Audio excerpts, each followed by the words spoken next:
Good afternoon. Can you hear me? Is the mic on? Okay, great. Thank you. Thank you.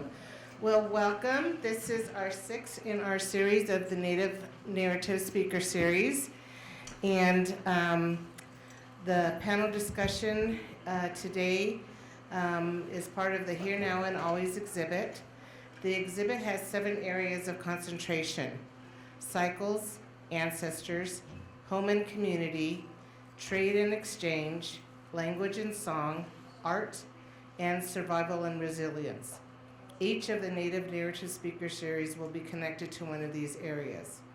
I want to acknowledge and thank Edward and Maria Gale and the Gale Family Foundation for their generous support of this lecture series. Today, I have the pleasure of welcoming Patsy Phillips, Director of the Museum of Contemporary Native Art, Jamie Schultz, Executive Director of the Southwestern Association for Indian Arts, and Danielle Means, Interim Director of the Museum of Indian Arts and Culture. So I'm not going to read any bio information on them because I'm going to let them tell about themselves. So I'll start out with Jamie. Can you give a brief background on yourself, where you went to school, et cetera, and what led you to your current role and position? Thank you, Marita, and just want to take a moment and say thank you very much for this invitation. I'm deeply honored and to be part of this series. So, I actually grew up on the Northern Cheyenne Reservation in Lame Deer, Montana. My extensive schooling actually stopped at the 4th grade. Unfortunately, at that time on reservations, there was some difficulty in the education component, so I was homeschooled from the 4th grade forward. One of the things that was paramount in my family was the arts, not only as an expression, but my father was one of the few elders that was commissioned by the societies of my tribe to actually write our historical history in ledger art. So this was something that I've always experienced and been around. Of course, back in those days, we also didn't have really good TV, so you were outside a lot. So we were always, in the place of creating or discovering and exploring. So I was very, very, at the time, didn't feel gifted, but gifted with that experience. I actually left my reservation in my late teens and early 20s. I was able to receive my education and high school diploma here in Santa Fe. And what I'd like to say about that was New Mexico was just a welcoming state. So when I first visited here, I hadn't really had any experience with it. My mother had always spoken about it as an IAIA alum. She was in 1964 one of the first high school and going into the college graduates. So it meant something to her. And that was one of the ideas for me to leave the reservation at the time, was to come to Santa Fe. I was welcomed with open arms by Pueblo and non-Pueblo people. I saw that it was kind of cool to be Native here. I didn't have to hide that because Montana at the time was also very difficult to leave off-res, and was able to start my family and my life here. My extensive education after that was I would say pockets of being able to go back to school at UNM as well as IAIA, which I absolutely in my later life adored, and that was probably a catalyst for being part of SWAIA. So thank you very much, Marita. Danielle, would you like to answer the same question? Sure. I grew up on the Rosebud Reservation in South Dakota. I am enrolled on the Pine Ridge Reservation, and at 14, I was sent to boarding school in Connecticut, so I spent a lot of my time and experience is on the East Coast. After boarding school, I went back to the University of South Dakota and got a degree in anthropology. I started a PhD program in anthropology at the University of North Carolina at Chapel Hill, and I was really excited about that because I was going to be able to have a full ride scholarship. So it was really, really exciting to me. And when I got to North Carolina, the financial aid officer said, "Oh, you're not a North Carolina Indian, so you don't get this scholarship." So that was a real wake-up call for me about academia and how I might navigate that, you know, with loans and jobs. And so I had the opportunity. A friend of mine had just moved to New York City, and she said, "Well, you know, you can continue your PhD and rack up loans. You can come here and stay with me and see if you can find a job in New York City, or you can go back to South Dakota." And so I took the middle decision and went to New York City. But before I left North Carolina, one of my advisors had a former student who was working at the newly formed National Museum of the American Indian. And they were still up at 155th and Broadway in New York City, in Manhattan. And she really encouraged me to go and meet with this former student, and I did just at the time that the Photo Archives was looking for a secretary. So I started my career as a secretary in the Photo Archives at 155th and Broadway at the newly formed National Museum of the American Indian, and really cut my teeth there. For me, and I know Patsy and I are both alums of NMAI, it was a real breakthrough to have Native people actually curating and talking about Native art. And that was just a phenomenal experience for me. I got to work in curatorial, I got to work in exhibitions, I got to work in a lot of different areas of repatriation, moving the collection. There were so many opportunities there, and it really gave me I was very encouraged about museology at that point, because it was a change. It was a real marker of change, and that's where I cut my teeth in museums. I left NMAI and was an independent consultant for many years, and raised my children. I have 3 boys who I'm very proud of, 2 of whom are back in Manhattan, living out their dreams. My youngest son is here at Fort Lewis in Durango.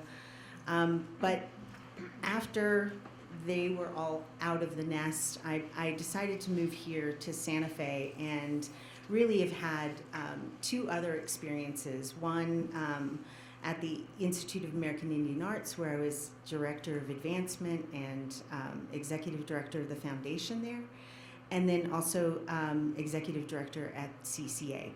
So all of those experiences have kind of given me a lot of information, a lot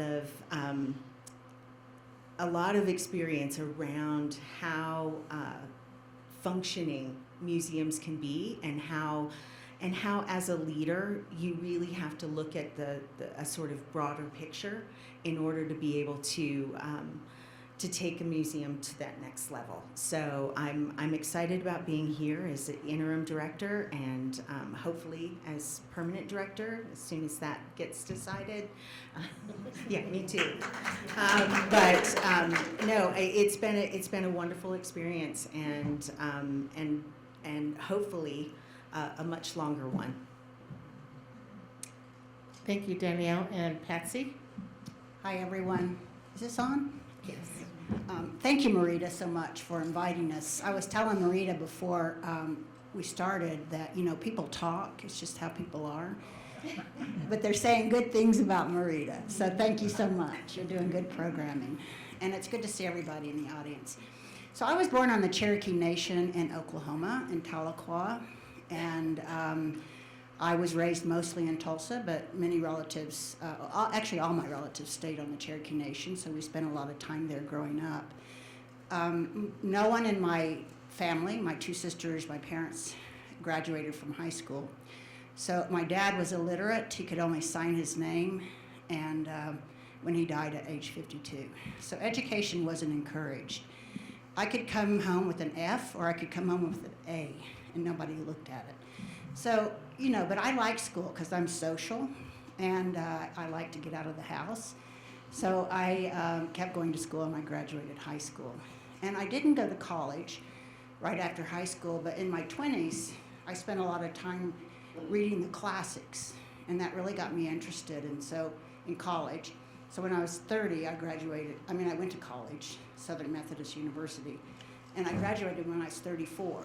So I did it, but just a little bit later. And then I met Rick West, who's the founding director of the National Museum of the American Indian, right after I graduated. And I said, there's a program at Harvard that I'm considering in museum administration. And he said, absolutely, the field needs more Native people. So I went to Harvard, I graduated from Harvard, and then I took a position in Phoenix. Some of you might know about ATLATL. It was a national service organization for Native arts and cultures. And really, it's when I really learned a lot about the field. I learned everybody. It was national. We had the only biannual conference.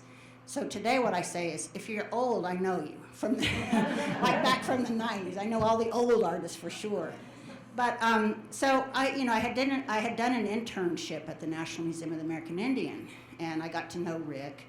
And we're going to later talk about mentors, but he's one of my mentors still today. But so I was finished at ATLATL. I was there 4 years, and I just called him up one day, and I said, okay, I'm ready to work for you. And he just laughed out loud, and the next day one of his staff called me, and then I was in Washington within about 6 weeks. So one of my points too today about leadership is it's all about relationships, all about relationships. So I was at NMAI for the opening in 2004, and I was at NMAI almost 10 years. And then when Dr. Robert Martin, who's the president of the Institute of American Indian Arts, was looking for a director for the museum, he called around. One of the people he called was Rick West, and Rick put my name forward. So I came out for an interview, and before I got on the plane, they made me an offer. And so now I'm in my 16th year. And I like to say that before I got there, there were 10 directors in 15 years. And what we're doing, most people know about the museum's success. What we're doing is showing what you can do with stability. And that is with our president of IAI, and that is with the museum as well. So that's how I got here. Thank you, Patsy. And a little background on me, I worked at the IAI Museum for many, many years, worked with a lot of those directors. I didn't have the privilege to work with Patsy at the museum, but when I was at IAIA, she was the director there. So we did get to work together, so that was really great. Okay, so our next question. Please discuss some ways that your identity as a Native woman has formed your work in the arts. Danielle, I'll start with you. Oh, hold on again. When I decided to study anthropology, I was really adamant and actually had a long conversation with my grandma about anthropology. She was really upset with my choice of discipline. And one of the things is that I was really adamant about not wanting to study Native culture. I wanted to study other cultures. And my experience as a PhD student, I really feel like my ancestors have always kind of pushed me in the right direction, because I was going to North Carolina and then didn't have a scholarship, pushed me into New York. They pushed me into NMAI, and I really feel like every time I say, no, I don't want to do that, something else comes back in and pushes me back in this direction. And so I really rely now heavily on that connection to my ancestors, to feeling that gut intuition and knowing where the best place for me is. A lot of the positions that I've held have come about in ways. I was recommended for the job at IAIA as a development director. That came up out of nowhere. this position as well, you know, to serve in an interim position, I know is a difficult one. You want to be able to make that that space a welcoming space for whoever gets the permanent director position. So I rely heavily on ceremony. I rely heavily on my ancestors to sort of give me that feeling of where I'm supposed to be, and it's had a really profound impact on my career. Thank you, Jamie. And can you make sure you're up on the mic so that we can, this is Can you being hear me? recorded too. Can you hear me now? Thank you. Absolutely. I think that just coming from a smaller community in Montana, that community was, when I had to leave, was very, very difficult, but it had the foundations and the basis for most of my choices into the future, and some of them good and some of them bad. But I think as a Native woman, one of the things that I was really aware of was the preciousness of our cultures, and even understanding that with having to leave my community and my home base. And I say having to because it wasn't, my parents wanted something different for me, and were choosing something that I didn't want at the time because I had grown up on the reservation.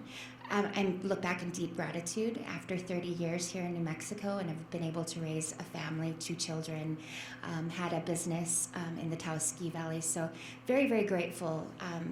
Even at the time that I was very resentful. But as a Native woman, being able to explore that option and that individuality coming from my different experiences in Montana, I think really also informed about human nature. That I was able to, when we talk about being a human being on the planet, no matter where we come from, that there is a preciousness to that and an equalizer, and art is that. And it's been one of the things, I think art, food, and music, but that I was always very, very aware of. And as we step forward as women even, with my daughter that's 23 here in the audience, that I know I'm an example. That's something I look back to even in the history of my women ancestors and how they fought to be here. They fought to actually exist and have have their children come forward. So I take that pretty seriously.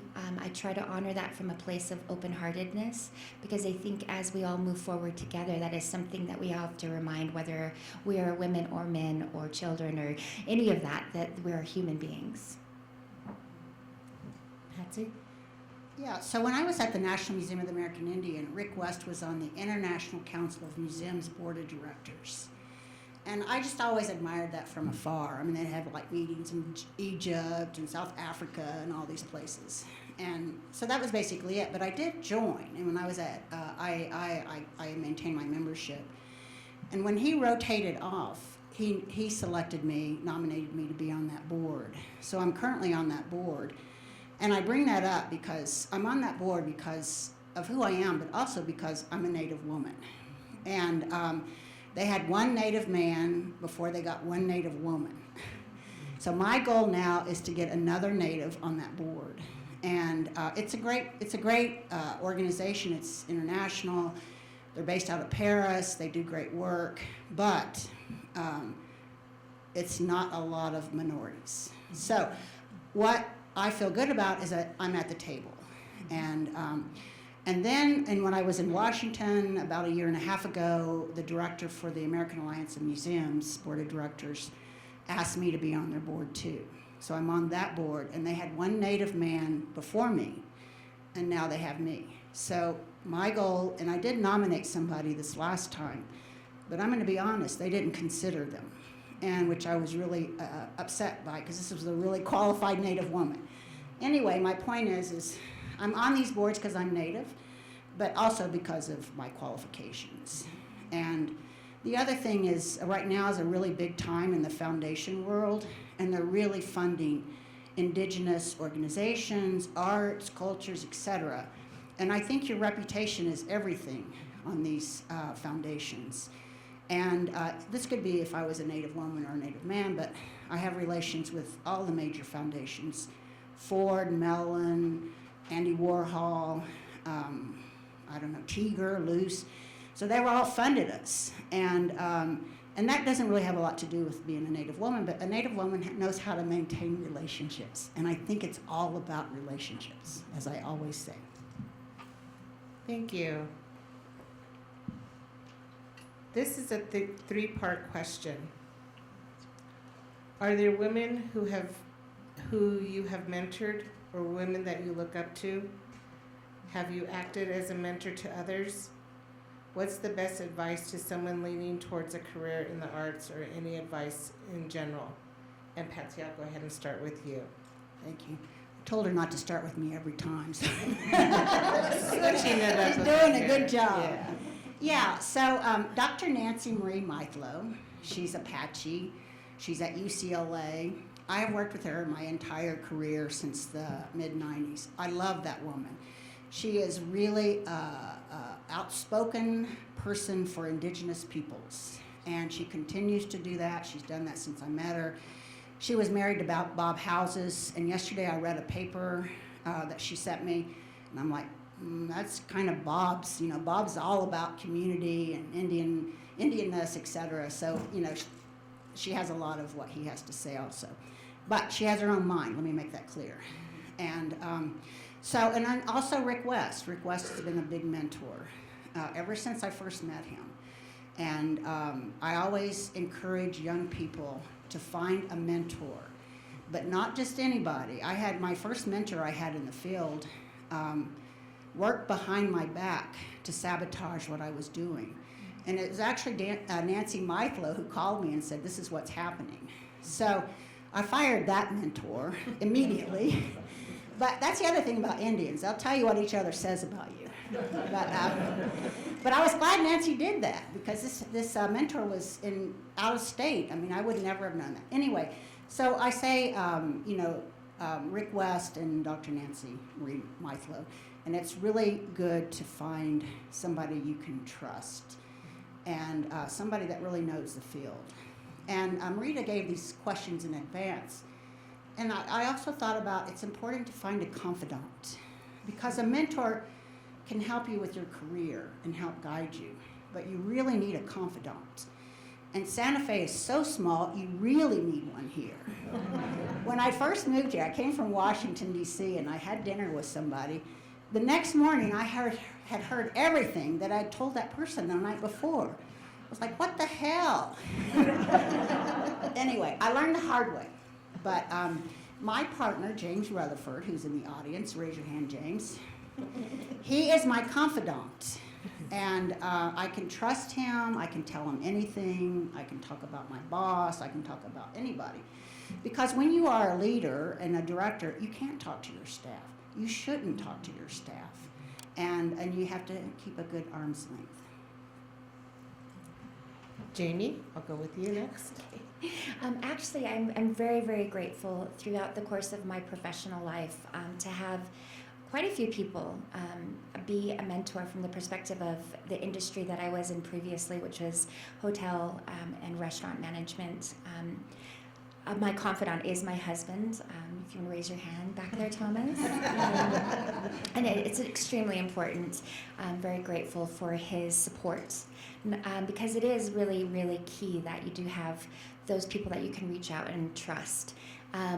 I think as I find myself in a new position, that is something that these two women have been incredibly helpful, not only with your time, but I want to also say from the perspective of just being on the sidelines, seeing a really powerful Native leader like Charlene Teeters, who's here in the office, here in the room, at IAI, and being able to be a student under her leadership was also extremely powerful from the perspective of knowing that these women leaders were leading the way well before on so many different subjects. So I try to keep a very wide berth and understanding that, but I do understand the need for no matter what the industry is, to find the best in the room, whatever the expertise is, and surround myself with that.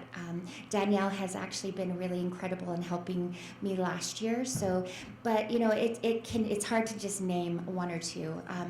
part of my history has been from community building and not being able to stay with my community, that I try to create that wherever I'm at. But within leadership, you're absolutely right, Patsy. It's very difficult to bring staff to that level because you do have to provide a buffer for it. I have acted as a mentor to others. I've been able to see a lot of young women that came through, and some men through my restaurant, go on to become doctors, lawyers, and different things because they had seen me as that mentor. They worked, continuously with me at times, and I encouraged them to further educate themselves, to move forward in their dreams. What's really difficult about the restaurant or the serving industry is it's immediate money, and you can get caught in that trap. Higher education was always a goal of mine. I just never got to finish it. So I always encourage everyone around me for sure. I would say some of the advice that I'd give anyone is find those people. If whatever you're looking to start, whether it is arts or a business or just wanting to know more about a certain industry or even discovering self, find those people. They are out there. They are willing to share information. They come, and they don't just show up. You do have to look for them. And as you do that, understand that you're evolving and growing, and that may change as well. So, and always, business is a great foundation to, no matter what degree you're going to get or artistic venture, having a little bit of business acumen is very powerful. I guess my very first mentor was the amazing bee medicine. Being able to have someone a native woman who's an anthropologist, and to be able to talk about some of the issues around anthropology and what I was learning and the theory, the very colonial or imperialistic ideas around anthropology. And so having someone who was a renowned scholar available to me in my questions was a really fantastic way to start that part of my career. In getting to NMAI, I got to work with some of Rick West, although I did make him very angry the first time we worked together by refusing to pick a picture for one of the ads for the development team. But we got over that. I learned my lesson very quickly there. But Rick has always been an incredible mentor. Also, Claire Sue Kidwell, who was an incredible curator for NMAI. Some of the other curators, just amazing women. Charlotte Heth in the programs department. There've been a lot of women. Patsy has acted as a mentor for me at several times in my career, and working with Jamie again. Really incredible to have Native women leaders to be able to look around and see them succeed. Also, just colleagues, having that collegial atmosphere to be able to work with people. I see many of my colleagues right now in the audience. Melissa Coleman, an incredible mentor in terms of development and fundraising, which is essential to any director. And Laura Evans is here, PhD in Native American art history. These are incredible women that I really look up to and seek their counsel. As far as mentoring, the opportunities that I've had, whether it's been in positions, whether supervisor positions or the position at IA, being able to be so close to Native students. I've seen a couple of students come through and helped them with a little bit of advice, and to see them flourish now is amazing. It makes you feel really good that you can be that kind of source material, source information for someone. But I as far as wanting to be able to continue that and lead in a way that is that does also. Deb Holland said something that was really, and she said it here as a matter of fact, when she was just running for Congress. And one of the things that she said is she always wants to be able to leave the ladder down, to have that ability to bring up those who are coming up behind her, to have that ability to provide whether it's a pathway or actual help to give people that opportunity. That's something that I see as incredibly important as a Native woman leader, whether it's in fundraising, whether it's in leadership, whether it's in curatorial. I want to be able to always, as Secretary Holland says, leave the ladder down for that next generation. Thank you, ladies. That's really helpful, and I think that that's one of the things that we all look to is, the mentors that we've had in our lives, so thank you. What are some of the challenges or inequities you face as a woman that men in the same field, the same role, don't face? Can I And answer this one first? You may, yes. You're my boss, I'm not gonna say no.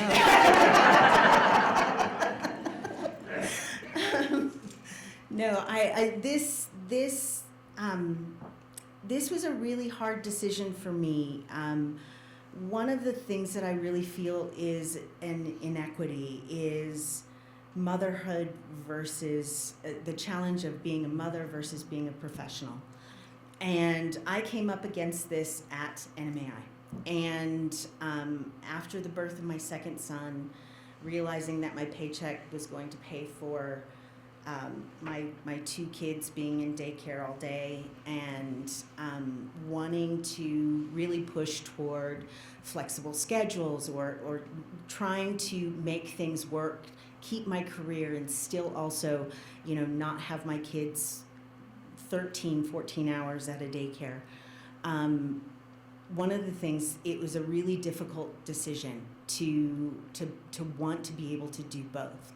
And I made a difficult decision to leave my career to raise my children and still try and be involved, still be an independent consultant, but at the same time, knowing that having grown up on the reservation in South Dakota, I didn't know how to raise kids in New York City.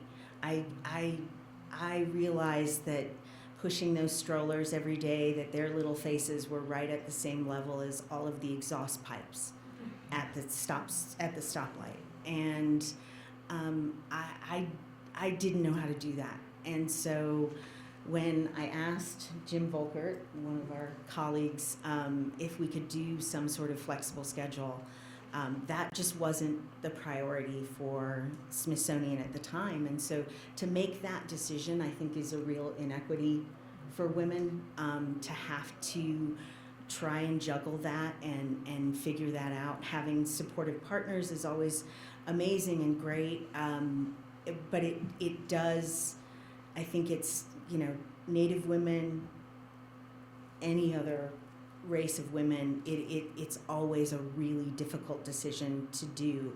I am so happy with my decision. I have 3 amazing children and couldn't be prouder of them. I have pictures if anyone wants to see them. You can come up to my office. It's the only thing in my office that I brought is my boys. But I do think that that's something that we as women struggle with. And especially when you want to continue ceremony, when you want to keep your children as part of the community, it can be really difficult. Jamie? Gosh, this is I would second that and third that, absolutely. I think that on that level too, I think when we're holding space and we're representing not only we're representing multicultural different individuals, their art, their traditions, that it can be very difficult as a Native woman to be taken seriously. When we walk into the room, we are not that token Indian. That we do come in fully equipped with, I would say, just a kind of with our own knowing. That is something that I have always cherished from my growing up, is that we have a knowing, and it's actually, and we all do, but from that cultural place too, that we're in this moment in time to actually represent, and not only our own cultures, but other cultures, to bring forward representation, but also we're no longer invisible. We still face, I think, as Native women in any career, and this means across all industries, not being recognized for our acumen, for our talents, and also for our abilities. And so that's something that I'm always looking at, even from as a perspective of ED of SWAYA, is that the upholding and the ladder down comes also from the moment that we are having to still lead a charge. And that's something that's always, my awareness is always around. For this next generation, but also for this moment in time, to bring the right people to the table. Unfortunately, our recommendations are not always taken with the seriousness that they should be. I think sometimes that we are just expected to sit back like we face as women in the world, but being a Native woman, it's even more so to be subservient, to be very docile, and to also fight or to be aggressive. And then we're called out for being aggressive. We're called out for being, too much.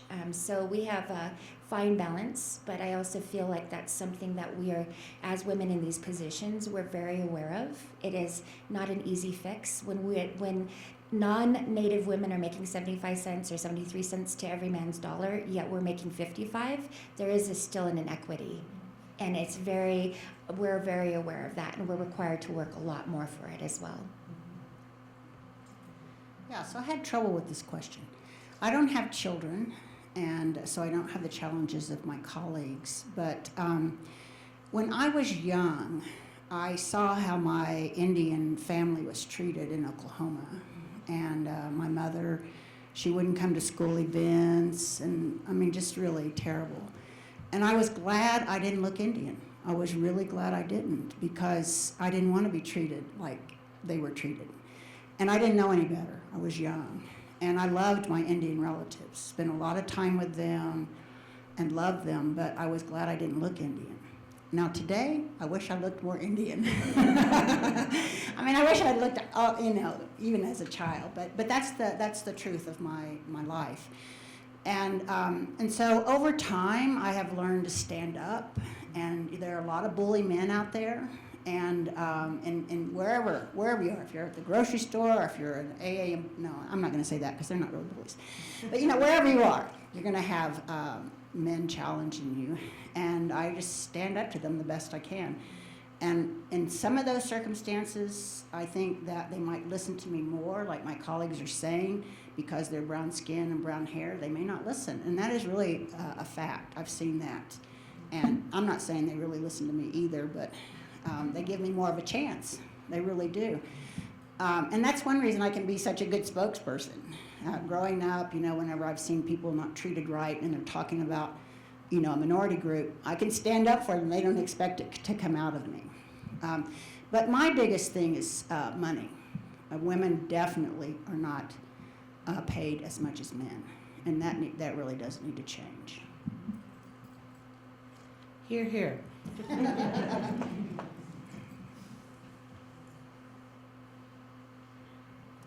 As women in the industry, how important is it for us to continue to push the bar in creating better policies for Indian art? This would be in relation to authenticity and Indian-made products. But you can elaborate more as well. Okay. Well, this is really timely. I think one of the things that I've been very aware of is the Indian Arts and Crafts Act that they are amending or trying to actually change. As ED, the stance is that these are not good changes. It is very difficult for our artists as it is. This will create even more challenge for there to be what I perceive as implementation or rectifying the situation when there is cultural appropriation that has been gone on for years by other businesses.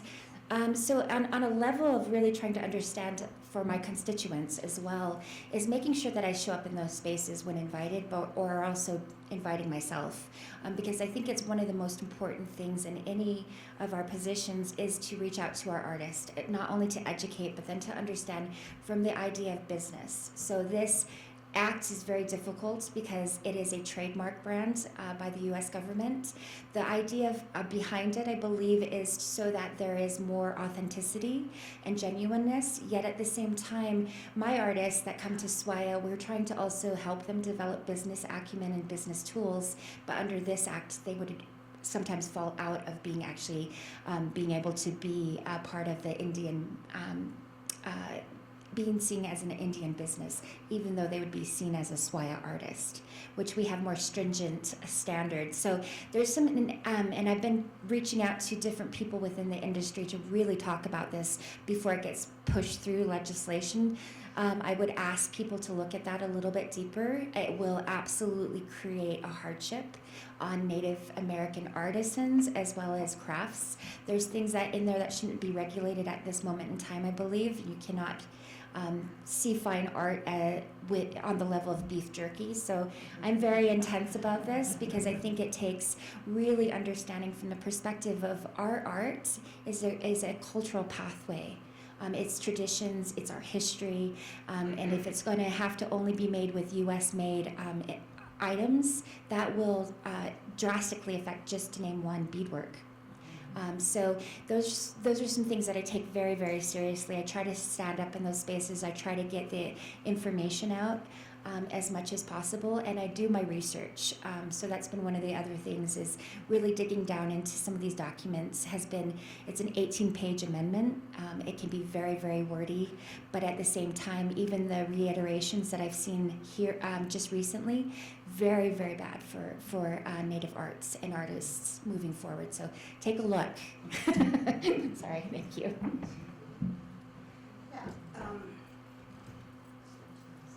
So about a year ago, we hosted the FBI and at the museum. We didn't host them, but we let them use our space. And they are the FBI that oversee the arts and cultures and keeping it legal. There were probably, I'm going to say, about 27. That's nothing in this country, trying to monitor arts and crafts and who's selling illegally, etc. And they are doing something, but it's hardly much that they can do.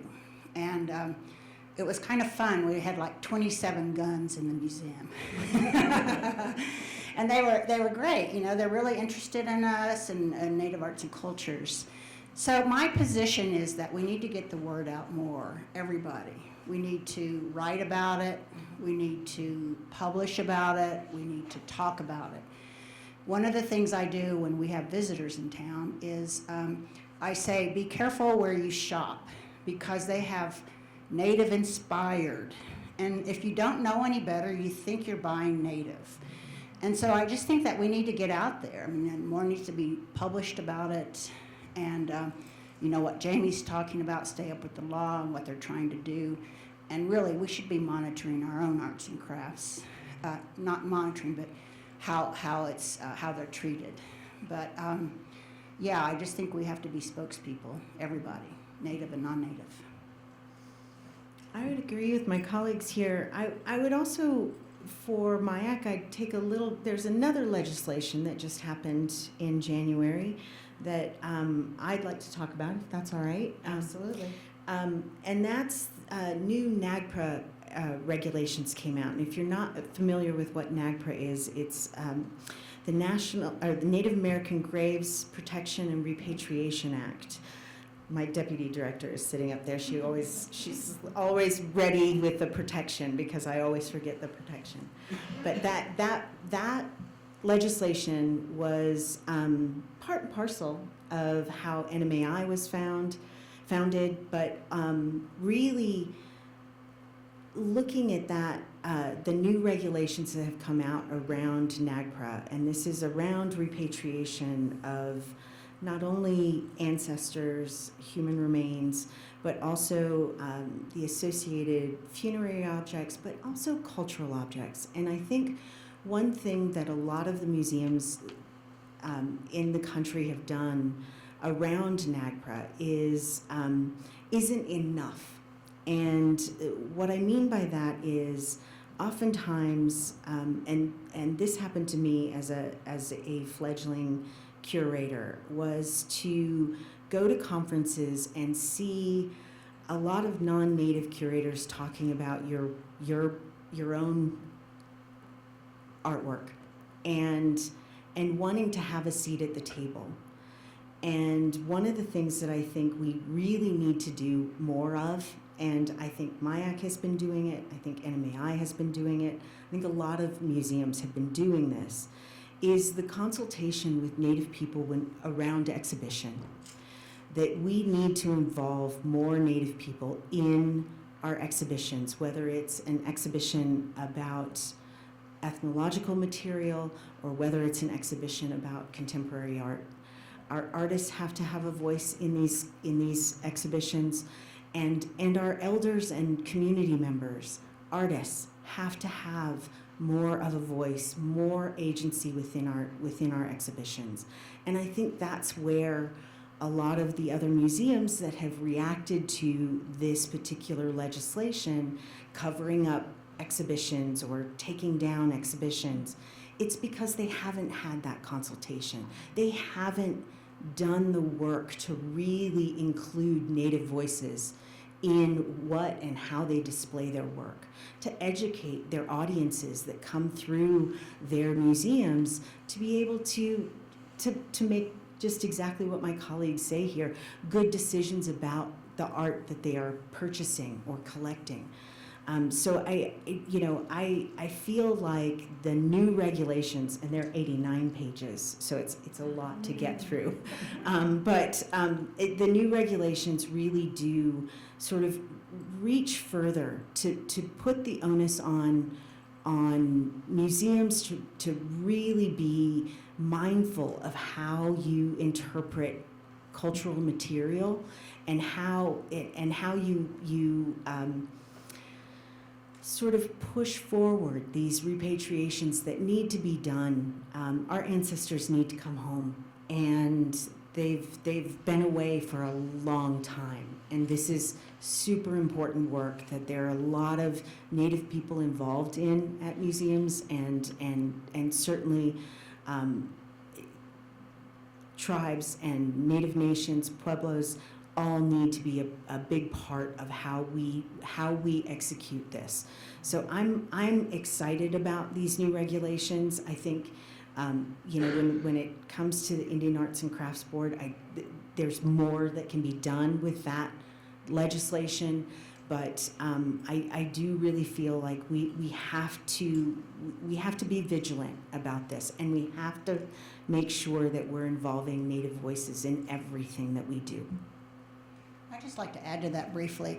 I totally agree with that. And today there's so many people working in the field that there's no reason why a museum curates a show without the Native voice. No reason. And I've been saying this now for years, but there's a number of directors now, Native directors, and so what I say is call me. If I don't know, I know somebody who knows. So not long ago at the Walker Center in Minneapolis, there was a really big deal that should never have happened. I mean, it was so egregious, but it happened, and it didn't have to. And so today, when people step out and do that kind of work, they should be called on it. And yeah, I wanted to add that. Thank you. It's my pet peeve.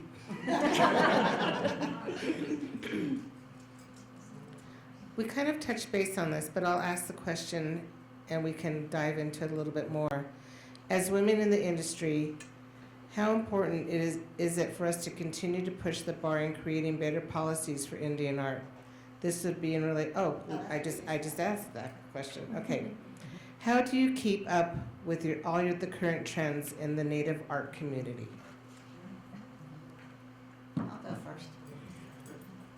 So I teach at IAI periodically full classes in museum studies, and I tell the students to get out, go to studios, read, go to museums, look at art, native, non-native, look at design, look at all of it, but just get out.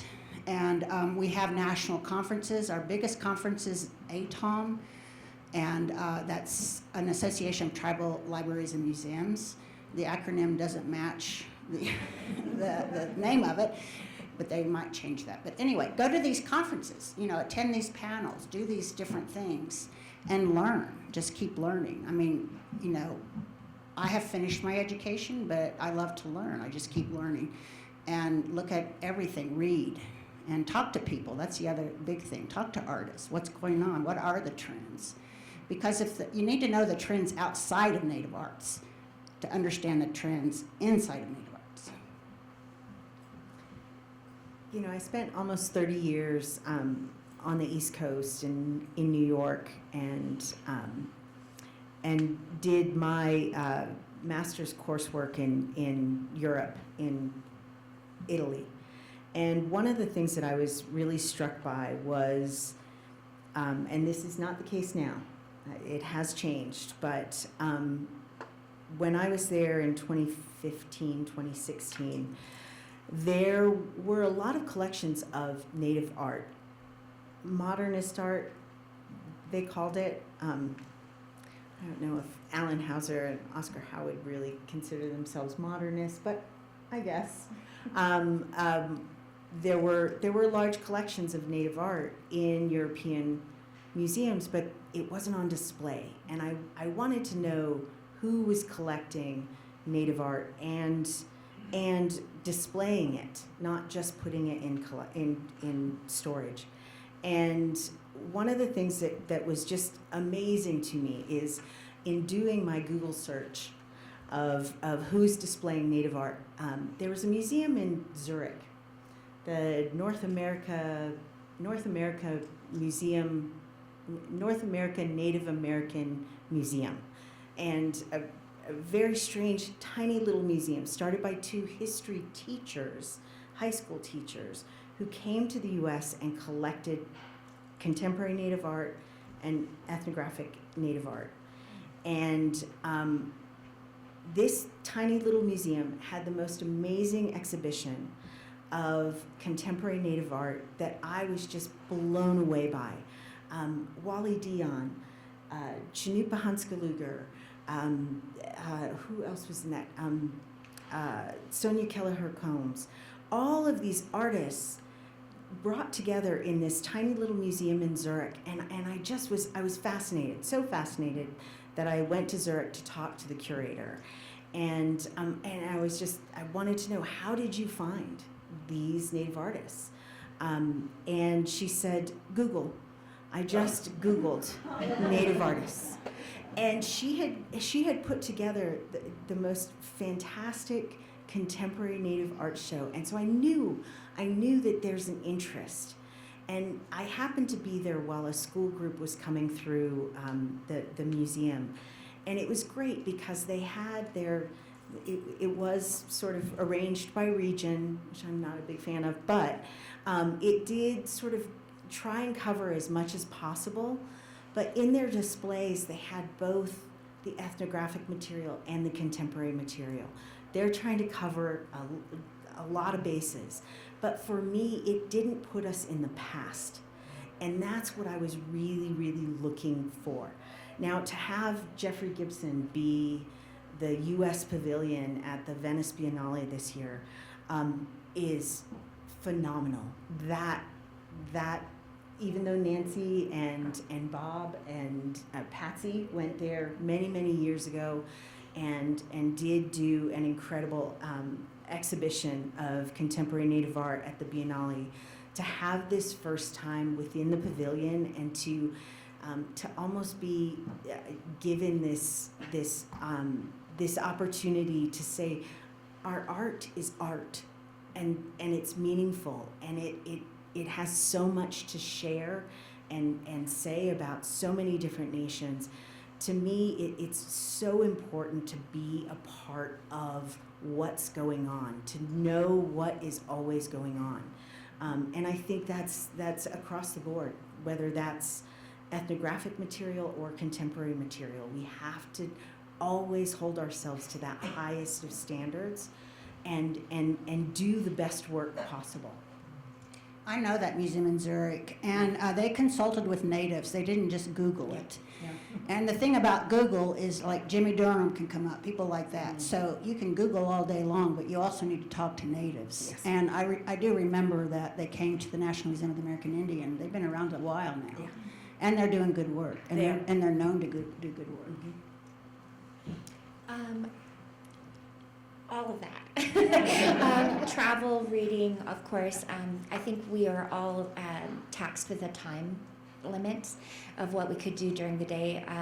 I also say that being the director of SWAIA, it's amazing what we will get through. We have just closed our application, are going into jurying. So we're seeing innovation, but also having to be very aware of what that means for our standards.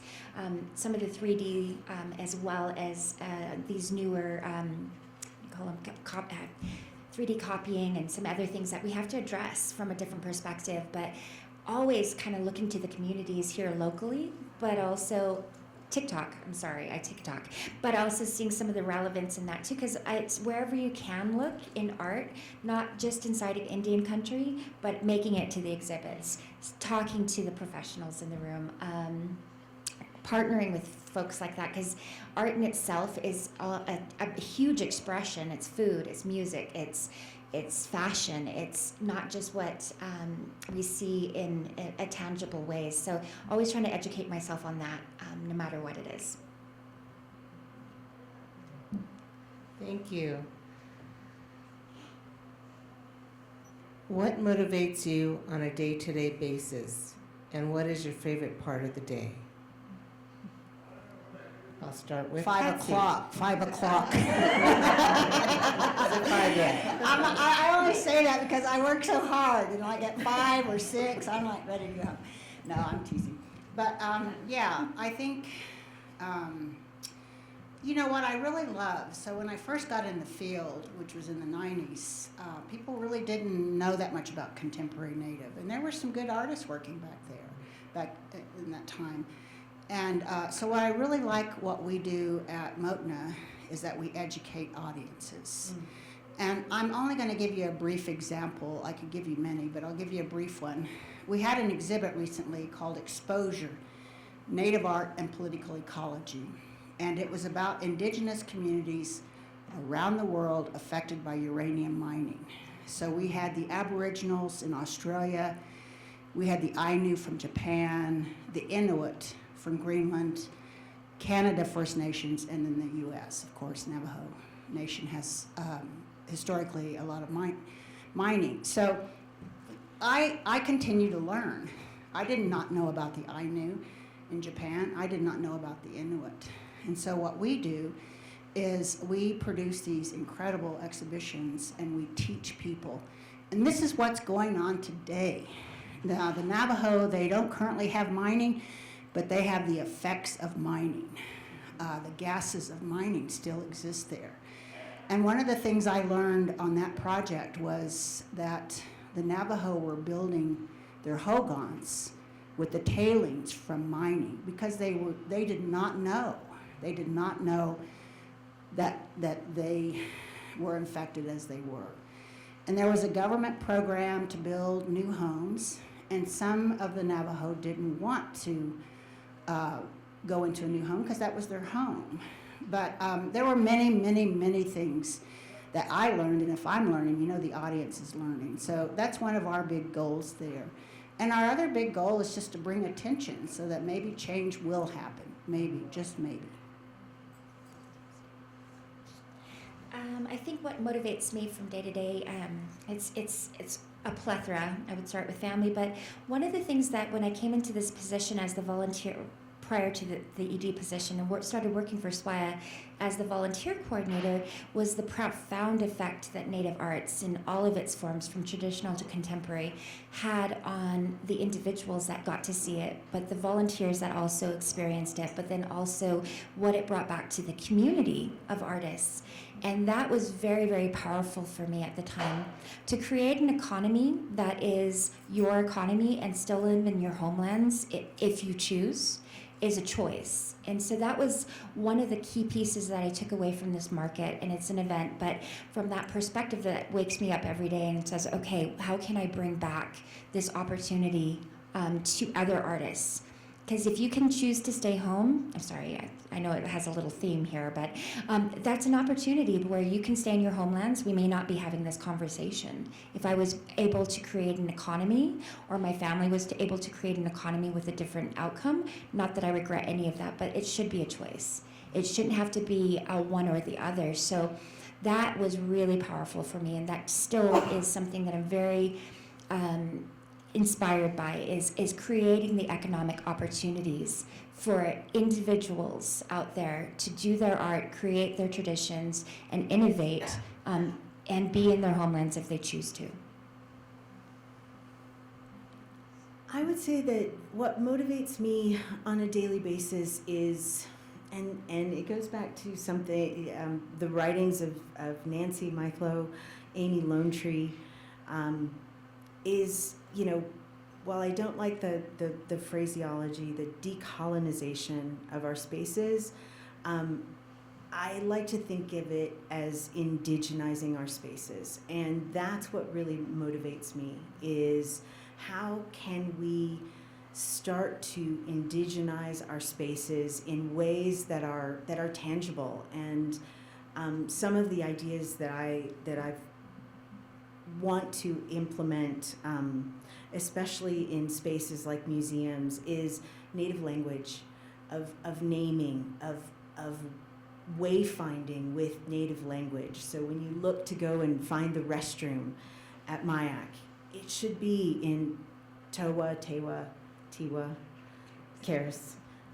So my I did I get them all? Okay. But it should be in Native language. You should see that first. We should have our labels in Native language first, not English. This is how you claim space. This is how you make place for indigenizing these spaces. And I feel it's really important that when someone comes here, they feel welcomed and walk away with understanding, new knowledge, to Patsy's point. And that's something, we have the Lab of Anthropology here, just right next door, which is coming up on its 100th anniversary here in New Mexico. These are important spaces for us to reclaim, to have that space feel as an indigenous space. It didn't start out as such. A lot of these spaces, museums in general, started out as places where you could see extinct cultures. And that's not who we are. We're here. And so that's what motivates me every single day. And I think what's my favorite part of the day? It's working with my team, is knowing that hopefully I can impart that onto them and encourage them and motivate them to want to do, to create all of the wonderful ideas that they have about how we can indigenize these spaces and reclaim our ancestral lands. Great, thank you. This question kind of goes back to some of the conversations that we've had already, but what has been the most rewarding experience in your life to date? In my life? In your life. My whole life. I would believe it, my children, of course. One of the things that not only were they a gift, but they were a motivation for creating some of this change. understanding that their deep cultural connection, their father is German, that they come from both histories that are just as valuable, but that they get to be individuals as well. And that, so yes, they are the best experience, although they were painstaking, both of them. But I would also say for just a little story under my work with SWAYA, I would say one of my most profound experiences was with a young artist that was almost, because we do a receiving day on Wednesday for Best of Show. She had come in very last minute and had barely made the cutoff, and it was a little over, but she came to me and said, please, please, please. I came from South Dakota. I'm going to stay in my car. I just need to get these in. So we accepted her admission, of course, and I was like, oh, you're going to do great, because I saw her paintings. Well, she took best of class that year, and she came back and said, I have sold out. I have 2 galleries. Thank you so much. I only had enough gas money to get here. And that also was a really powerful place that I was like, wow, this event in itself is also creates the catalyst for life-changing, because it has an economy behind it. So that would be my SWAYA experience that still gives me shivers, because it created a difference in that one person's world. And I know I've heard more, and you probably have your own experiences, but it is one of those profound places when you have financial feasibility and backing that you can actually create from a different place. Patsy? So I'll talk about my work primarily. I do have something for personal, but in 1997, Nancy Marie Mithlow, Bob Houses, Harry Fonseca, Jean Quick to See Smith, Lloyd Kivanu, LaDonna Harris, many of us came together in 1997. We had a dream that Indigenous artists would be at the United States Pavilion in the Venice Biennale. That was 97. So in 1999, we didn't get approved for the United States Pavilion, but beyond the United States Pavilion, they have galleries that they'll endorse. And so we did get a space, and we took over about 10 artists. And it was a pretty big deal. We got a lot of attention in Europe. We got no attention in the United States, except our little magazine, Atlatl, published. But so that was a dream in 1999.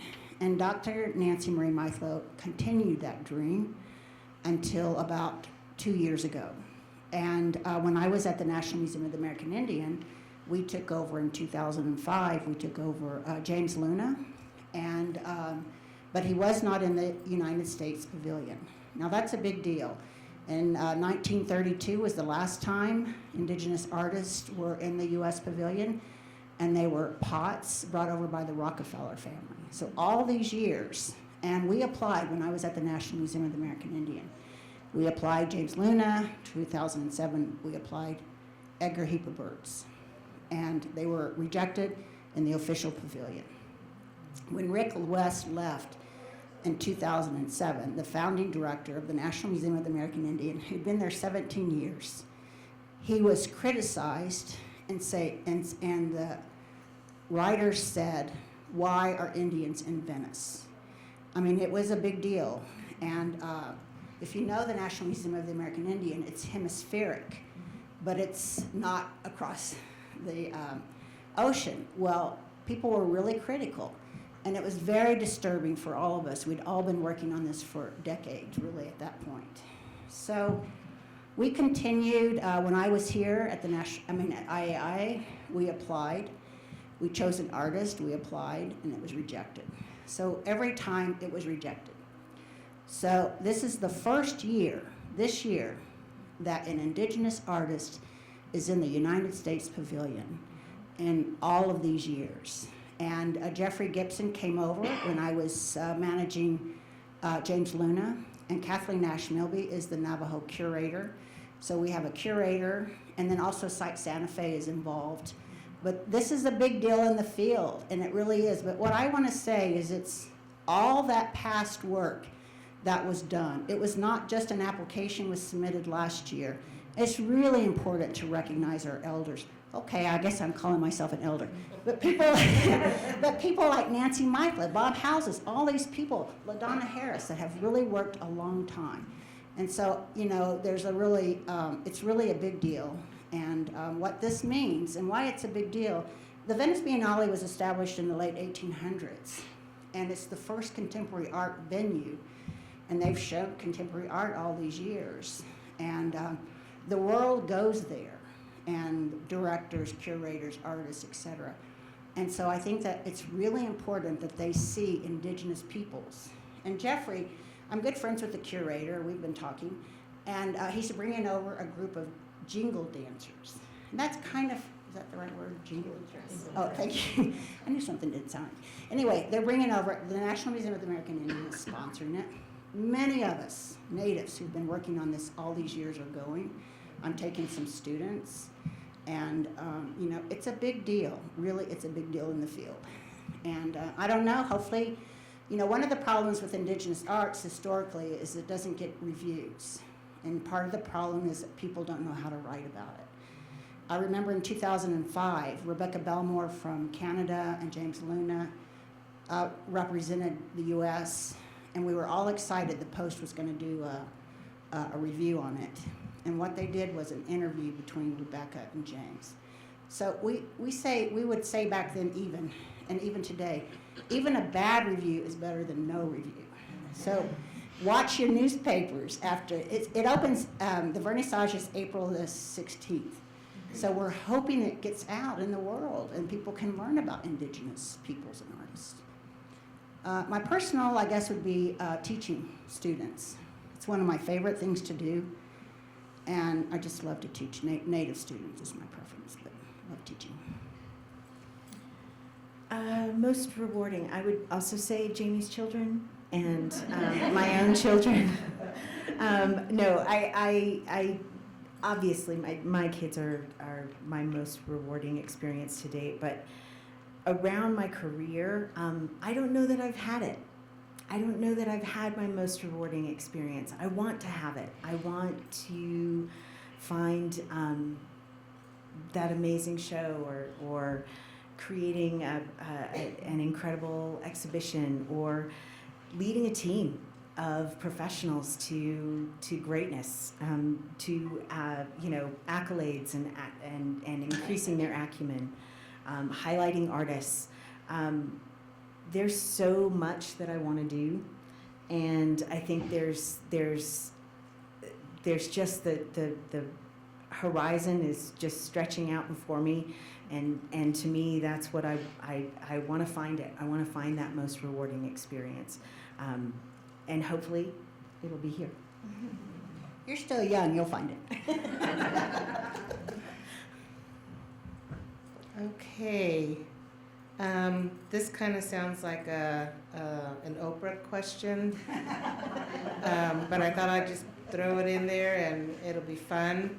If you had a chance to have dinner with one individual, male or female, who would that person be and why? Jamie. I thought about this question, and of course, a litany of names came forward. But I would have one more dinner with my brother that passed away when he was 17 of cancer. And that means, for me, just a connection back, and he's also a huge motivator, but from that perspective and that's why I'm always in the moment, trying to stay in the moment, because he was such an exceptional human being, and also that I even to this day, and it's 28 years later, I miss him. But so yes, I'm not gonna have an Oprah moment and say Mahatma Gandhi but I would have one more dinner with my brother. I would say Oscar Howe. Oscar Howe, growing up in South Dakota, Oscar Howe for me represented a really successful Native man, and to know, I had cousins who went to the high school art program at the University of South Dakota and studied with him. He gave so much to so many people and represented Native art. He stood up for himself with the Philbrook, defining what Native art was. His art wasn't Native enough. And there's an incredible letter he wrote to the jury about his art not being Native enough. I would love to have a conversation with him. I'd love to be able to sit down and share a meal around what it is to be successful, what it is to measure yourself up against something else, or do you find that within yourself? Is that measure of success within yourself? Does it have to be outside of yourself? So that's who I would want to watch him paint and talk about his work. I did go to the University of South Dakota and got the chance to see the collection, and even some of the student collections that are still a part of the USD art collection. On the back of them, he wrote his notes on the back of their canvases about what they could do better. And so you see that. You see his translucent tracing paper of how he laid out his artwork and drew it out first on tracing paper, and then handmade the paper that he would then paint on and create his own paints from pigments. And there's just so much that I would love to learn from him, and being partly my grandmother's side is from Yankton, and that's his tribal connection, and I just feel a kinship with Oscar Howe. Would really love to have that time with him. So if you know me, you know Henry Phillips, my dog, who passed away a few years ago. I would love to have him be at the table, but of course he can't talk, but he can be at the table. Really, I want to write. So one thing I forgot to say is I have a master's in creative writing from Johns Hopkins, and I want to write about a great aunt. Her name was Gotlilo, and she lived on the Cherokee Nation. She never spoke English, but I was always intrigued by her, even as a little girl. And so I'm really interested. I'm going to write something about her. I'm kind of busy running a museum, but my plan is to do that eventually. And but I'd like to hear her firsthand accounts, because it would be really fascinating. It would have been her parents that were on the Trail of Tears, for one thing. But Gotlilo, somebody I knew. I mean, of course, I'd like to go back farther, because that would be interesting. But for one person, it would be Gotlilo. And she was the kind of person that would gather wood for the family. I mean, she had some jobs, but she never left the Cherokee Nation, except for once when she was sick. But she lived till she was 99. And she used to be a doll collector, and she would harass all of us young girls. I have 100 first cousins, by the way. And so on that side, there's about 45 or so. My dad also has a lot. And so we would all kind of tease her, and she would tease us back. And one day she said, "Why don't you go out and play and leave me at," so some of my cousins understood Cherokee. I didn't really, but go out and play and come back, and I'll give you something. So we were all excited because she had so many dolls. So we came back and she gave us glass. Everybody got a glass. So just an interesting character, I think she probably was. So that's who I'd like. Well, thank you. Thank you so much for all of these great responses to my questions. We're going to open it up to the floor. If there's anybody who has any questions, I'm going to pass the mic around, and we'll start with you.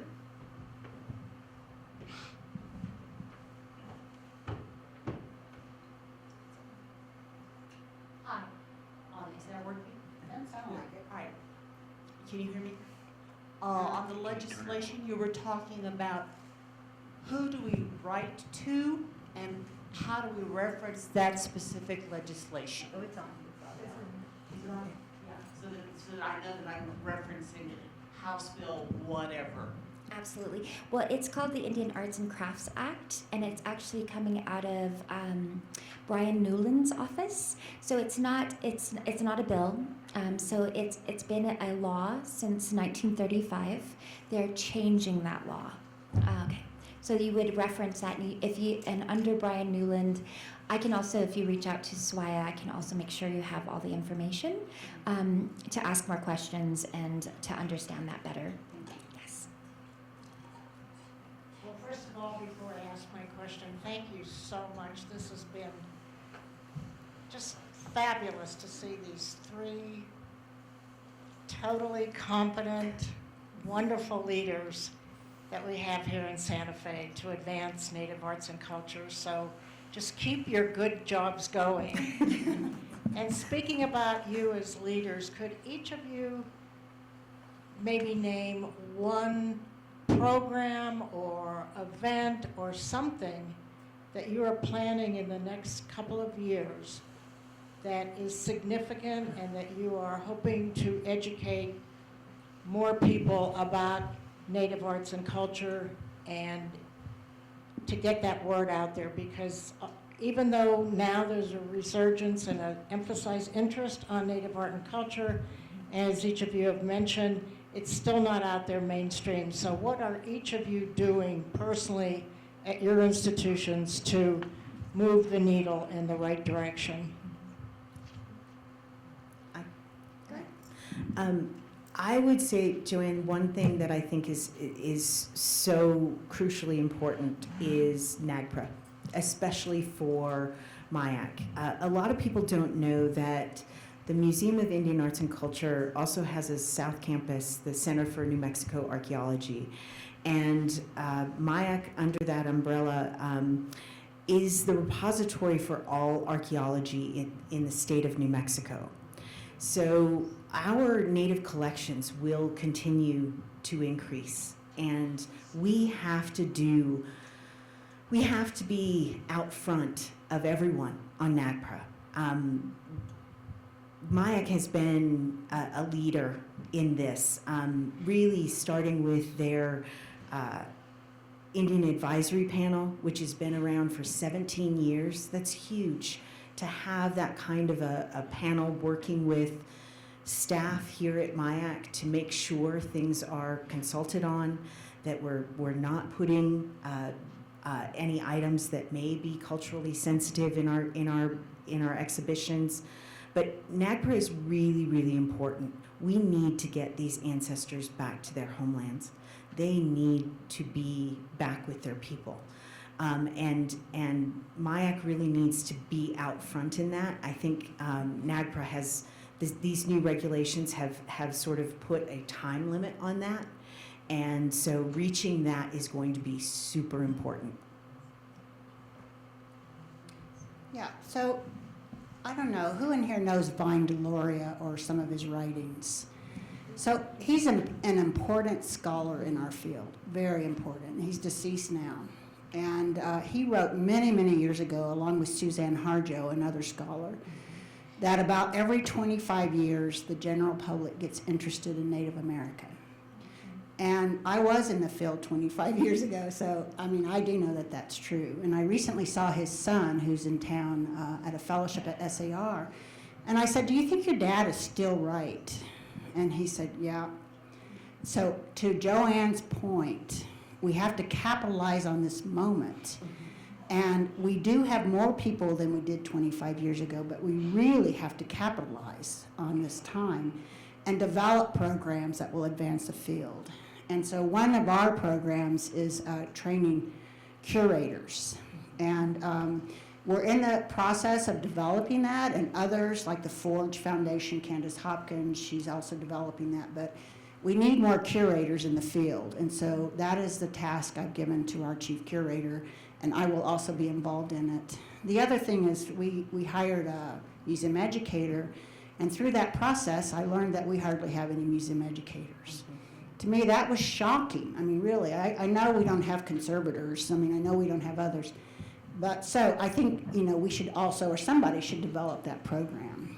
And so instead of like one program that will affect everything, we're going to really try to train people, and that is what IAI is. It's a training ground, and so that's our bigger goal.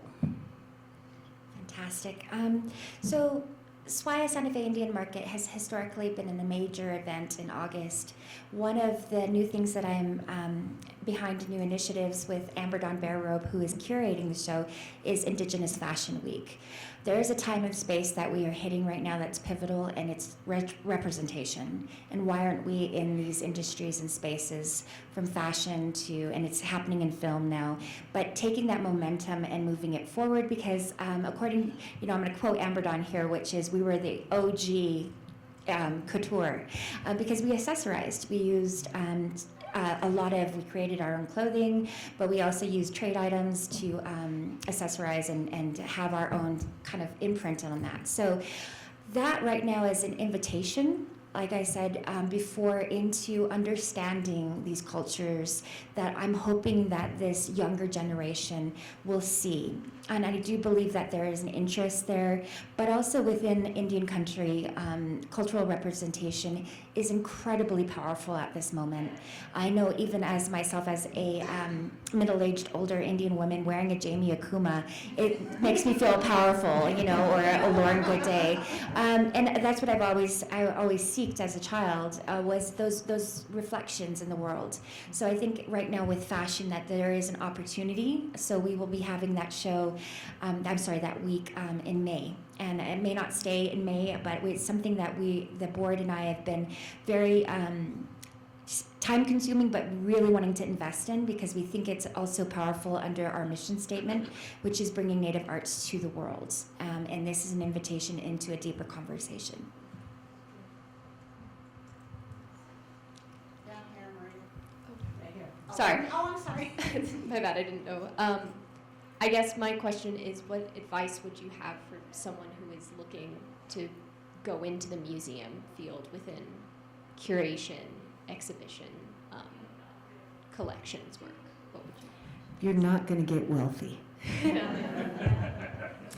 Just managing expectations a little bit. But,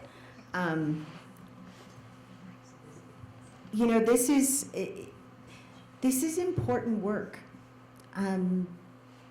We have a real opportunity to be able to share cultural knowledge with other people. And I think as a leader, understanding for me, it's our collection, understanding who we represent, how our mission is a big part of that.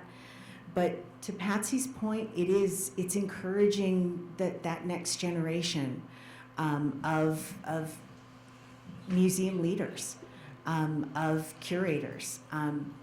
I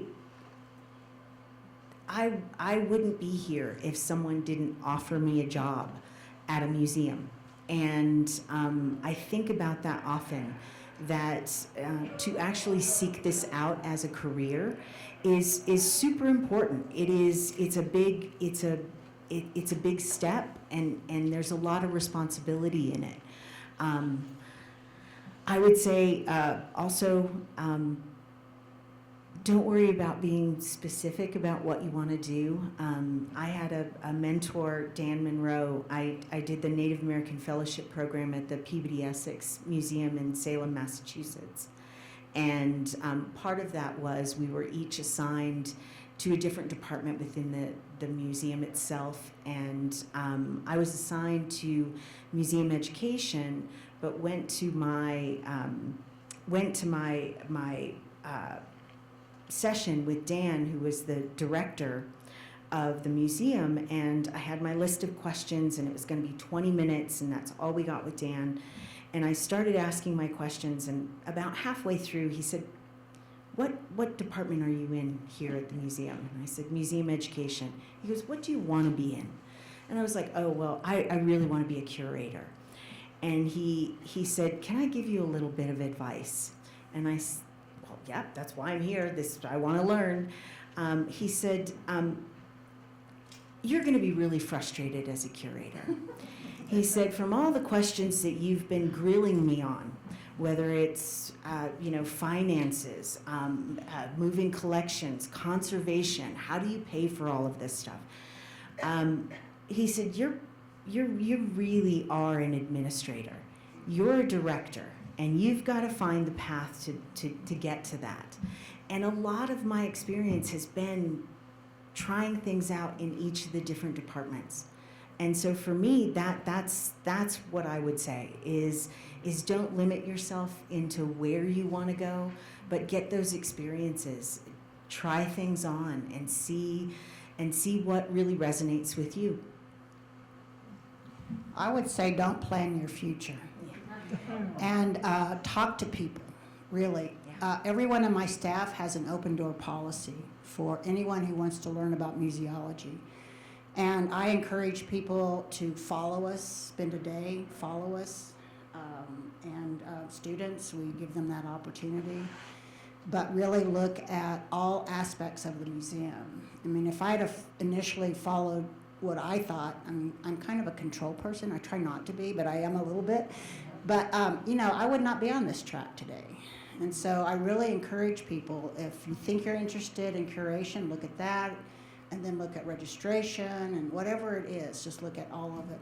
And almost any museum, not just mine, but almost any museum will talk to people who want to talk about the field and learn about the field.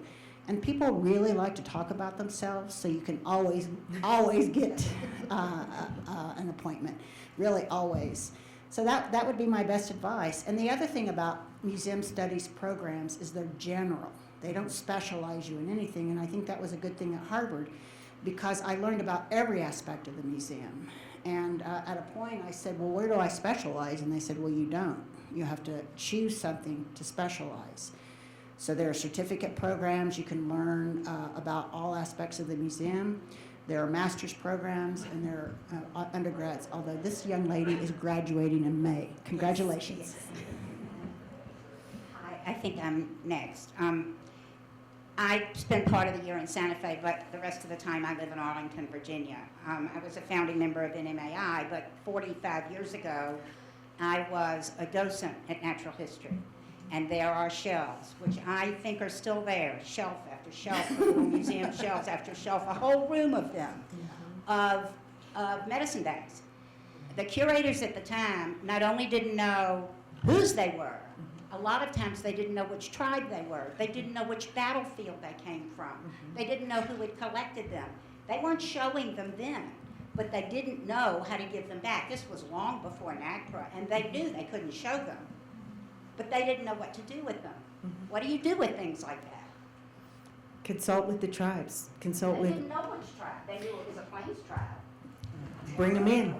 Bring as many of them in as possible. It's all about consultation. You have to figure out who they belong to. And that's going to be hard for a lot of museums. And it's going to take a lot of time and money. And that's, again, we've had 34 years since the original NAGPRA legislation. We should be better at this.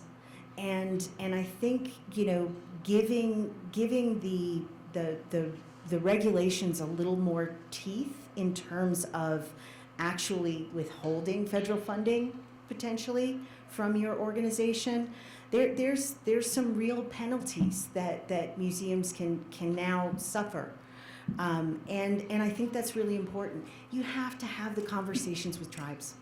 You have to do the research, you have to do the work. And a lot of times it's like, well, we don't know. Well, then take it on a road trip and go to different tribal historic preservation officers. Get their input on it. It's gonna take time, it's gonna take staff time, and it's gonna take money. And there's got to be a real dedication to doing it, because those sacred materials will never be on display. And they're being held captive, as far as I'm concerned, in these places. We need to get them back. And there's so much that people can learn from those materials when they get home. So I am just so adamant. Again, raised on NMAI, seeing those repatriations go back, knowing the impact those materials have had on me and my, you know, and my experiences, it is paramount, absolutely paramount. And what's the Smithsonian doing about it? They're doing a lot more than they should. Actually, I believe they just hired the first native NAGPRA manager at Natural History. So I think you're going to see a lot more movement because, again, Natural History was the Army Corps of Engineers, you know, a repository for everything that they brought back. So there is a lot to be done, and it's for us, I don't think it'll ever end. As long as the New Mexico Department of Transportation is you know, creating new roads, we'll have there will be deposits for us, and we will have to do the research, consult with the tribes, and make sure those repatriations happen. And that you know, that to me is of the utmost and most paramount part of our position here. So what's happening with non-native museums now, and you probably have read about them in the New York Times, but they're covering them up. So a lot of these museums have osteological remains, they have sacred objects, and so they're covering them up until they can just know what to do with them. At the museum, we have what you call a clean collection, meaning we have no osteological remains. We don't have to worry about NAGPRA. And I think it's mainly because it was founded in 1972. But we do have kachinas, and some tribal members are offended by them. So we turn them around so they're not facing. And that there are things that people could do, but again, like Danielle's saying, they have to consult the tribes. And I bet it's a huge undertaking that will take a long time. But at least people are being held accountable today. Patsy, I was wondering, you're the old hand with Venice. How do you think we can keep this going and not drop off the edge in 25 years? You mean with Venice? Venice. So I'm usually positive. I really am. And I like to take a positive point of view, but I think it'll be a long time before an indigenous artist is back in the Venice Biennale United States Pavilion recognizing. I mean, they've had their first black woman, you know, over the last few years. They've had their first whatever. But I don't know. I mean, I really don't. I think if the field, and not just the native field, but the non-native field, keeps indigenous art out there, we have good artists out there that could be there again in 2 years. But it's the non-natives that select the artists that go into the United States Pavilion. And so we don't know. I mean, you know, Jeffrey Gibson is not just there because he's native. He's a good artist. And that is true with a lot of other artists. I could name 5, but I'm not going to, but I could name 5. But I think, you know, keep awareness, keep aware, keep indigenous. You know, one of the problems that we have is we don't have the numbers that other groups do. That really is one of the problems that we have. And that is one of our problems in the museum field. We just don't have the numbers like African Americans do or other people. So we hope. So I'm a in-house attorney for the Pueblo of Laguna.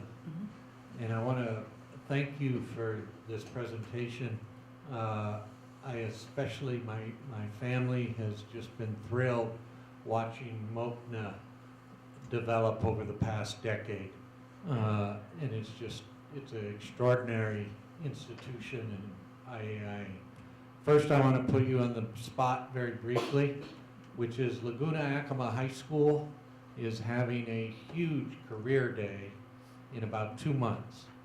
And I'd like to know who I can call to get somebody who could come talk to our high school students about museology. So I brought cards in case anyone was interested.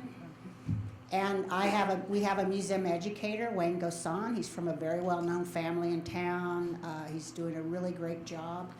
And he can come and talk with you. I mean, it just depends on what area you're interested in, but he can come. I mean, we're more than open for those opportunities. So I'll follow up. And My second. let me finish sure. that. So we Sorry. just got money from Art Bridges Foundation to go into the pueblos to bring them more to the museum. So we can do even more than just come and talk. So I'll give you my card and I'll connect you with the right staff. Terrific. My second point goes to the issue of consulting with tribes, because we've gotten to a point finally after the Obama administration and with the Biden administration that is expected, it's required at the federal level. Now we have all these museums who want to consult, but there's no support or funding for tribal infrastructure.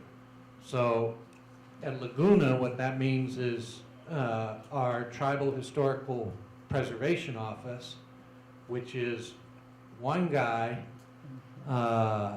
and who is in that position because of his knowledge of Laguna history and culture and language. And there's an administrative assistant and then an advisory council of tribal experts in Laguna culture and language. But that's it. And so I wonder to what extent the major institutions are putting on the table and advocating, look, if you want folks to consult with tribes, somebody's got to pay for the people on the other side to be available to do those consultations. And what we've experienced in the child welfare field is that it can be especially difficult, because if you have one guy who has to review all the notices of materials out there and respond when the governor gets an email from somebody wanting a consultation, often those things don't get responded to. And so people in the non-native institutions get frustrated because they can't consult. And one of the things that often happens is that they wise up, and this is much better than it used to be, they will hire native people. There's a difference between consulting with native people and consulting with tribes. And those two issues of you have to do both, and we have to have money to create a tribal infrastructure to be full partners are really critical. So I'm interested in to what extent is this issue on the stage as these discussions are happening? Absolutely. I think, with these new regulations, there are a lot more grants out there. In fact, we just applied for one yesterday. And they're federal grants. So through the National Park Service, through a lot of the different DOI agencies. But I think one of the things that we also have to think of is not just at that federal level of support, our state level. And this has to become a bigger issue for our state. With everything that we're doing here, we don't want to overwhelm our partners on the pueblos or in the tribes and beyond. It's not just about the confines of our borders. We're talking Comanche, Kiowa. That's an influence here just as much as Tohono O'odham or any of the Arizona tribes. So borders are fluid. We need to be able to support tribal communities in this. We need to be partners with them. We need to understand that it's on their timeline, not on ours. That as much as we want to be able to do, we have to make sure that all tribal partners have the ability to review and participate without this being something that just falls by the wayside. Or getting frustrated on the museum side that it's not getting done fast enough. This is going to be a really long process, and I think it's about establishing those relationships to be able to say, look, we will hold this in our repository until you're ready to do this. To be able to say, we have opportunities to make things right we need to do it on everybody's schedule and with more support. I think some of the big foundations also need to get involved in this. That this is, museums started because of this idea of studying the soon-to-be extinct. A lot of those museums got funding from the robber barons, if you will, in our past. Those foundations still exist. That philanthropic cycle still exists. The shift needs to change and support tribal nations as well as museums making these repatriations happen. I'll just add, it's complicated. It's really complicated. And there will be more funds. The National Endowment for the Humanities has given ATOM funds to give out to the communities. So it's a matter of finding out who's out there and who can give money. And I'm going to give you my card, so I'm happy to connect you to ATOM. And but it's very complicated. I also want to recognize we have a board member in the audience who's very dedicated, Joanne Balzer. Yes. She comes to everything. That's what we love about her. Thank you, Joanne. Yes, Thank you. absolutely. I mean, we can't do our work without everybody. Shar, you had a question? Oh, I thought you raised your hand. We have one right here in the middle. Hi, I'm Tressa. It's wonderful to be in the room with all of you. And my question is, of course, interrelated to so many answers you've already given and questions that have been asked, but a little more general than NAGPRA about the museum's role potentially, or even programs that already exist around catalyzing the funds and the pathways for programs that are outside the museum.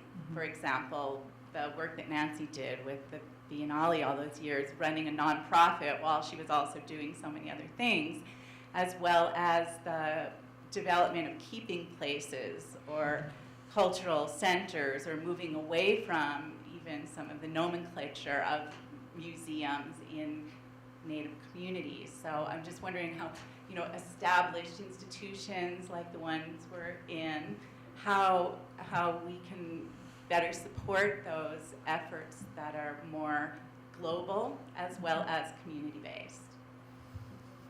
I think, again, it's about relationships. Patsy talked about it in one of her first answers. A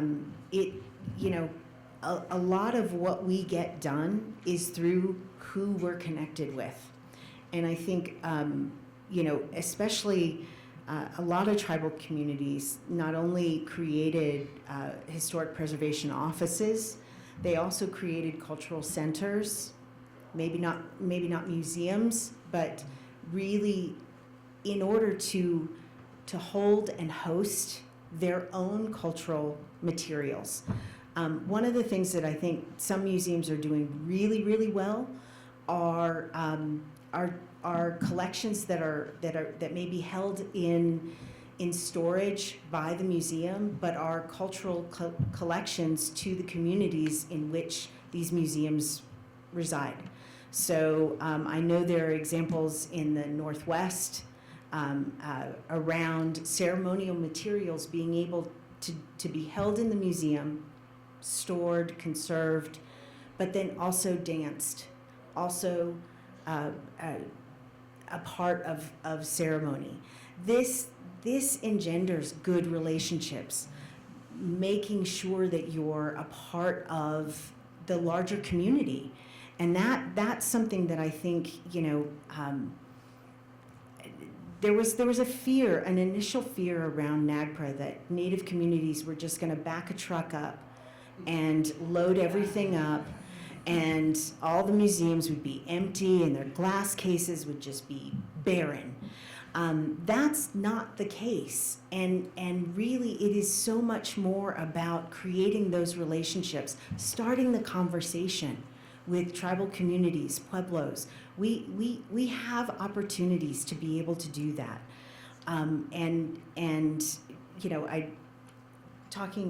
Marita, you were talking about the career day. these are ways that we as museums can reach out and talk about collections care, internships, creating that path forward around people's own cultural patrimony.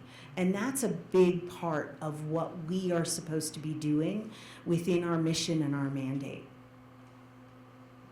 So in the moment that we're in right now, MOTNA was recognized as one of 20 BIPOC organizations across the country by the Ford Foundation, and it came with $1 million gift. And so we're meeting quarterly, the directors of the let me take that back. We're meeting annually, the directors of these BIPOC organizations, and there are organizations like Harlem Studio Museum of Harlem, Japanese Museum of LA, etc. And so we're coming together to talk about how we can support smaller museums. And so Ford also recognized smaller museums across the nation that are considered regional museums. So there's a lot going on right now. I mean, you know, unless you're involved really in the field, you're not going to know about this stuff. But there's a lot going on to try to affect these communities. And the AAM board member, AAM person I tried to get on the board is a community museum director. And I'm, you know, you can tell I don't give up. So I'm going to try again next year. But next year I'll know politically how to make it happen. Yeah. I'm too new this year.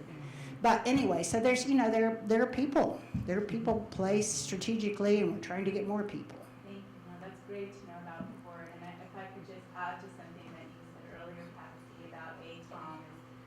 So there's also the Native Arts Council National Project. So if anyone wants information about that as another example. Yeah. So, A lot going on, yeah, really. thank you so much. Well, I want to thank you all for being here this afternoon. Thank you for all your questions. Thank you, Danelle, Jamie, Patsy. I think we learned more about you, but also about your jobs and, you know, what's happening in our Native arts communities. I just wanted to touch base that working here, I've been able to give school tours and tours to seniors. But with the school tours, and we've had students from IAIA, I tell the kids, we're gonna give you a tour of the museum, and we'll talk about the objects and the art, but also a career. You know, you can have a career here at this museum or other museums or at your own pueblos or your own communities, and you know, and I tell them, you know, look at the lights, you know, look at how things are displayed, look at the little things that hold up a basket or display a pot. You know, I said there's in the design of how you're walking through this museum. So we talk about that. I really talk about that a lot to the kids. So I think that that's something that, you know, I have to do, you know, with the guests and the kids and the tours and the groups that come into this museum, you know, because I have a museum background. I graduated from IAI Museum Studies. I also have a degree in art history with the Southwest Focus. So I think that that's just really important as part of my job, is to continue that and have those conversations, but also to bring women like this to these kind of panels. And so I really appreciate you being here today. I do want to let you know, next Saturday, we are having Julie O'Keefe. She's the Osage clothing consultant for the highly nominated Oscar movie Killers of the Flower Moon. So I hope that you all can come back for that. And also remember that these programs need funding. So, you know, definitely contact us if you're into continuing these kind of conversations. Become a museum member and you get to come to all these fun things. And again, thank you for coming this afternoon. We're going to have a little reception outside, and it's the Feasting Place by Norma Naranjo from Okeawinge. So please enjoy too. And again, thank you so much. I have one thing. I brought passes to the museum. If you've never visited MOTNA and you're not a member, please take a pass. And if I don't have enough, I brought cards, and my staff knows that I sign my name and you can get in for free. So we have great exhibits right now. Thank you. Thank you so much, Marita.